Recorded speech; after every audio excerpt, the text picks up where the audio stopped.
అండి. అందరూ ఎలా ఉన్నారు? బాగున్నారా? నేనైతే చాలా బాగున్నాను. మీ అందరూ కూడా బాగుండాలని మనస్ఫూర్తిగా కోరుకుంటున్నాను. ఈ వీడియో ఏంటంటే, మా అమ్మమ్మ తిలకుప్ప దుర్గమ్మ తల్లి సంబరం అయితే చెప్పించుకుంటుందండి. ఫిబ్రవరి 27 ఫ్రైడే అయితే మేము ఈ సంబరం చెప్పించుకున్నాము. ఇందులో 2 రకాలైతే ఉంటాయండి. ఒకటి వెంకటేశ్వర స్వామి సంబరం, ఇంకొకటి దుర్గమ్మ తల్లి సంబరం. మేమైతే దుర్గమ్మ తల్లి సంబరం అయితే చెప్పించుకుంటున్నాము. సంబరం వచ్చేసి నైట్ 9:30కి స్టార్ట్ చేస్తారు. మార్నింగ్ 5కి అయితే అయిపోతుందండి. చాలా బావుంటుంది. ఇలాంటి సంబరాలు ఎక్కువగా గోదావరి సైడ్ వైపయితే చేస్తూ ఉంటారండి.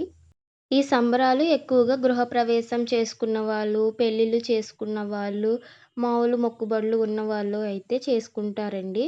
అలాగే మా అమ్మమ్మ కూడా మొక్కుబడి అండి ఈ సంబరం పెట్టించుకోవడం. ఇప్పటికైతే కుదిరింది మాకు. ఈ సంబరానికి పందిరైతే వేసుకోవాలండి. మేము ముందు రోజు మధ్యాహ్నం అయితే ఇలాగ కొబ్బరాకులతో పందిరైతే వేసుకుంటున్నాము. మా మావయ్య, మా నాన్న, మా తమ్ముడు అయితే పందిరి వేసేశారు. ఫస్ట్ అయితే ఒక కర్రకి ఇలాగ పసుపు, కుంకుమ బొట్లయితే పెట్టేసి దానికొక మామిడాకు కట్టి దాన్ని ముందుగా అయితే నాటాలండి. మా తాతయ్య అయితే ఇంక పక్కనుండి ఏమేం చెయ్యాలి, ఏంటి అని అయితే అన్నీ కూడా చెప్తున్నారు. ఇక్కడ పసుపు, కుంకుమ బొట్లయితే నేనే పెట్టానండి. అయితే చెప్పులు తీసి పెట్టాలంట. నేనైతే మర్చిపోయి చెప్పులతోటే బొట్లు పెట్టేశాను. అందుకని మామిడాకు తోరణం కట్టేటప్పుడు చెప్పులు పక్కకు తీసేసి కడుతున్నాను. ఇలాంటి పందిర్లు ఎక్కువగా పెళ్ళిళ్ళకి వేసుకుంటారు కదండీ! అలాగే ఇక్కడ సంబరాలు చేపిచ్చుకున్నప్పుడు కూడా ఇలా కొబ్బరాకులతో పందిరైతే వేపించుకుంటారండి. ఈ పందిరి వేస్తే 4 కర్రలతో వెయ్యాలంట. లేదంటే 8 కర్రలతో వెయ్యాలి అన్నారండి. మేమైతే 8 కర్రలతో పెద్ద పందిరైతే వేసుకున్నాము. ఈ పందిరి వేయడం మధ్యాహ్నం 1 మొదలుపెడితే సాయంత్రం 6 గంటలకైతే పూర్తయిందండి. పసుపు, కుంకుమ బొట్లు పెట్టి మామిడాకు తోరణం కట్టాక ఇంక దాన్నైతే నాటేయాలండి. వీళ్ళు పందిరి వేస్తూ ఉన్నారండి. ఇంకా ఈలోపు థమ్సప్ అయితే తెప్పించాము. థమ్సప్ అయితే గ్లాసుల్లో వేసి వీళ్ళకైతే ఇచ్చేసాను. ఈ సంబరం అయితే నైట్ అంతా జరుగుతుందండి. నైట్ అంతా చాలా బావుంటుంది. సంబరం చూస్తూ అలానే ఉండిపోతారు. ఈ సంబరం చూడడానికి చాలామంది వస్తారండి. చాలా అంటే చాలా బావుంటుంది. ఈ సంబరాలైతే ఎక్కువగా ఇక్కడ గోదావరి సైడ్ వైపయితేనే ఎక్కువ జరుగుతూ ఉంటాయండి. మేమున్న మా ఊర్లో అయితే ఎప్పుడూ కూడా ఇలాంటి సంబరాలు ఏవి కూడా జరగలేదు. మీరు ఎప్పుడైనా దుర్గమ్మ తల్లి సంబరం గానీ, వెంకటేశ్వర స్వామి సంబరాలు గానీ ఎక్కడైనా ఎప్పుడైనా చూసారా లేదా అనేది కామెంట్ చేయండి. మా నాన్న అయితే ఇలా కర్రలన్నీ కూడా తాడుతో కట్టేస్తున్నారు. మా మావయ్య అయితే ఈలోపు కొబ్బరాకులు తీసుకురావడానికైతే వెళ్లారు. మా నాన్న, మా తమ్ముడు తర్వాత వెళ్ళి ఆ కొబ్బరాకులైతే తీసుకొచ్చారు. ఈలోపు అమ్మమ్మ అయితే ఇక్కడ వాకిలి తుడిచేస్తుంది. అందరూ కష్టపడి పని చేస్తున్నారండి. ఏ పని పాట లేకుండా నేను, మా అమ్మే ఉన్నామండి. మా అమ్మేమో నుంచొని చూస్తుంది. నేనేమో వీడియోస్ తీసుకుంటున్నాను. ఎవడి గోల వాడిదే అన్నట్టు నా గోల నాదే అండి. నేనైతే వీడియోస్ తీసుకుంటూ ఉన్నాను. నేనంటే నేనే కాదులెండి, మా అమ్మ కూడా వీడియోస్ తీసుకుంటూ ఉన్నది. కొబ్బరాకులన్నిటిని కూడా కర్రలకి అయితే కట్టేస్తారండి. కింద కర్రలకి మామూలు ఆకుతో పలంగానే కట్టేస్తారు. పైన ఉన్న కర్రల పైన మాత్రం ఒక ఆకుని 2 భాగాలుగా చేసి ఒకదాని మీద ఒకటైతే వేస్తారు. వీళ్ళైతే పందిరి వేస్తున్నారు కదండీ! ఇంకా అమ్మ ఖాళీగా ఉందని చెప్పి ఇలా పక్క సైడ్‌లోకొచ్చి వేపాకులైతే కోస్తుంది. ఈ సంబరానికి వేపాకులు ఎక్కువగా కావాలండి. అలాగే పందిరికి కట్టడానికి, గుమ్మాలకి కట్టడానికి వేపాకులైతే కావాలండి.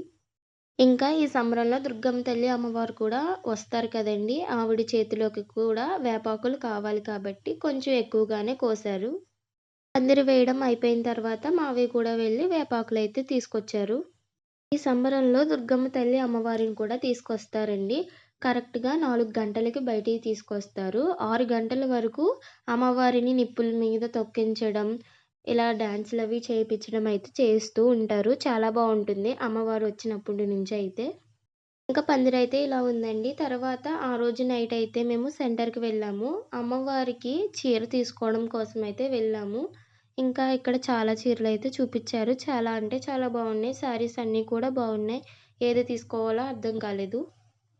అన్ని చీరలు చూసిన తర్వాత ఏ చీర తీసుకోవాలో అస్సలు అర్థం కాలేదు. ఇంకా కొన్ని ఫోటోస్ తీసి మా అమ్మమ్మకైతే పెట్టాము. అందులో ఒక చీరనైతే ఫైనల్ చేశాము. అది ఈ చీరేనండి. ఈ చీర అయితే చాలా బావుందండి. ఇంక ఇదే ఫైనల్ చేశాము. ఎలా ఉంది అనేది కామెంట్ చేయండి. చీర డిజైను, ఆ క్లాతు అంతా కూడా చాలా బావుందండి. ఈ సారీ వచ్చేసి 600 పడ్డదండి. కాస్ట్ విషయం పక్కన పెడితే శారీ అయితే చాలా బాగుందండి. ఇంకా ఇప్పటి నుంచి అయితే సంబరం మార్నింగ్ నుంచి నైట్ వరకు ఏమేమి చేసుకున్నాము అనేదండి. ఇంకా ముందు రోజైతే పువ్వులైతే ఆర్డర్ ఇచ్చేసాము. 5 కేజీలు చామంతి పువ్వులు, 5 కేజీలు బంతి పువ్వులు, కేజీ మల్లె పువ్వులు, ఇంకా అమ్మవారికి ఒక 2 దండలు అయితే తీసుకున్నాము. చామంతి పువ్వుల్లో కొన్ని, బంతి పువ్వుల్లో కొన్ని అయితే చింపేసి పక్కనైతే పెట్టమని చెప్పారండి. మేమైతే చీర తీసుకోవడానికి వెళ్ళినప్పుడే పూజకు కావాల్సినవి కొన్ని సామాన్లు అవి అయితే తీసుకొచ్చామండి. ఇంకా ఇవన్నీ కూడా కింద ఉన్న 2 అర్మాల్లోని నీట్‌గా అయితే సర్దేసుకున్నామండి. ఇంకా బెడ్‌రూమ్ అయితే ఖాళీ చేసేసామండి. సంబరం చేయడానికొచ్చిన వాళ్ళు ఈ రూమ్స్‌లోనే రెడీ అవుతారు. 2 పూల దండలు ఆర్డర్ ఇస్తే వాళ్ళైతే ఒకటే దండ అయితే ఇచ్చారండి. అందుకని మా అమ్మ కొంచెం సీరియస్‌గా అక్కడ ఉంది. హాల్‌లో దివాన్ కాట్ అలాగే బెడ్‌రూమ్‌లో మంచం 2 కూడా తీసేసాము. ఎందుకంటే హాలు, బెడ్‌రూమ్ 2 కూడా వాళ్ళకే ఇచ్చేసాము. వాళ్ళు రెడీ అవ్వడానికి ఆ ప్లేస్ అయితే సరిపోతుందని. ఇంకా అమ్మ అయితే తోరణాలైతే కట్టేస్తుంది. వేపాకు తోరణాలైతే గుమ్మాలకి కట్టేస్తుంది. ఇంకా సాయంత్రం కరెక్ట్‌గా 7:00కి అయితే సంబరం చేసేవాళ్ళైతే వచ్చేసారండి. ఈ వీడియో ఎలా ఉందనేది కామెంట్ చేయండి. నచ్చితే ఒక లైక్ చేయండి. మళ్ళీ నెక్స్ట్ వీడియోలో కలుద్దాం.